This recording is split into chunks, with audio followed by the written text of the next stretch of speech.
19 Desember 1948, ibu kota Yogyakarta diserang.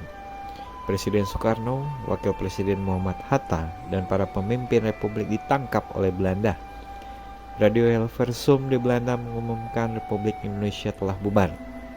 Namun, bangsa ini tidak pernah menyerah. Dari ranah Minangkabau, suara perlawanan menggema. Di tengah hutan, di lereng gunung, Republik ini disambung nyawanya.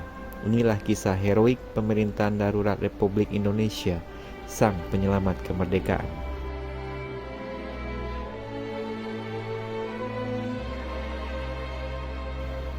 Pada pagi buta, 19 Desember 1948, Belanda melancarkan agresi militernya yang kedua. Tujuan mereka jelas, menghabisi Republik. Soekarno dan Hatta ditawan. Pemerintah lumpuh, Indonesia dalam bahaya. Namun, sebelum ditangkap, Soekarno-Hatta mengirimkan telegram penting ke Bukit Tinggi pada seorang tokoh bangsa yang tidak banyak disebut dalam buku sejarah. Namanya Mr. Safrudin Prawira Negara, Menteri Kemakmuran yang sedang dinas ke Sumatera. Dari sebuah telegram, beliau diberi mandat. Jika pemerintah pusat tidak bisa lagi menjalankan tugasnya, dialah yang harus meneruskan pemerintahan. Dan beliau tidak menunggu lama. Pada hari yang sama, 19 Desember 1948, bersama Mr. T.M. Hasan, Sarifuddin membentuk Pemerintahan Darurat Republik Indonesia atau PDRI di Bukit Tinggi. Dan 3 hari kemudian, 22 Desember 1948, Kabinet PDRI diumumkan di halaman sebuah nagari kecil di lereng Gunung Sago. Disinilah Republik ini dilanjutkan dalam senyap, dalam gerilya, dan dalam keyakinan.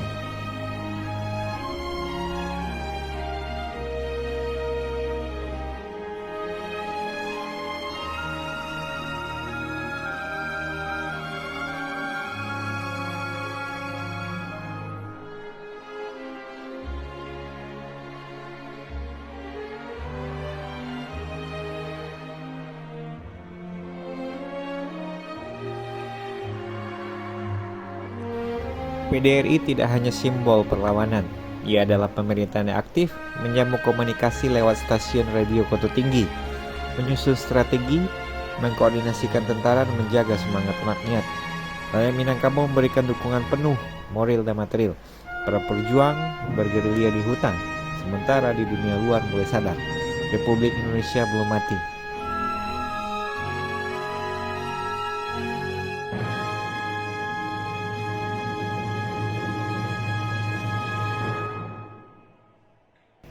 Pada 7 Juli 1949, sebuah rapat umum di Kota Kaciak Suliki disaksikan ribuan rakyat. Mr. Sarifuddin berpidato dengan penuh keyakinan.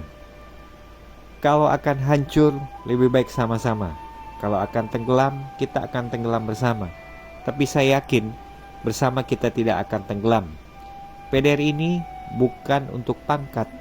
Kami duduk di atas lantai, tapi karena kejujuran pada rakyat dan pada Tuhan, maka kita selamat.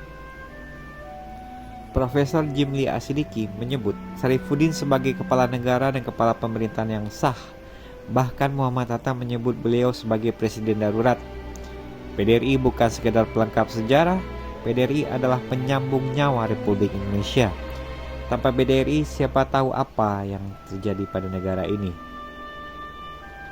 Hari Bela Negara diperingati setiap 19 Desember. Ini bukan sekedar seremoni, ia adalah pengingat bahwa bela negara bukan hanya tugas tentara, tapi seluruh bangsa Indonesia.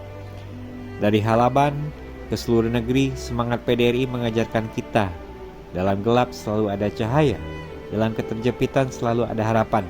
Indonesia akan tetap hidup selama rakyatnya berani membela. Saya bertanya pada kalian pada hari ini, kalau bangsa ini kembali diuji, akankah kalian siap membela?